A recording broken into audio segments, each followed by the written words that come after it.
You ask Tiger to solve. This deals with linear equations with one unknown. The final result is m equals 9. Let's solve it step by step. Simplify the expression. Expand the parentheses. Simplify the arithmetic.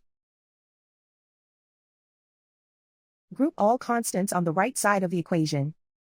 Add 6 to both sides. Simplify the arithmetic.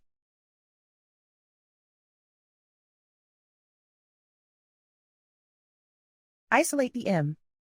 Divide both sides by 3.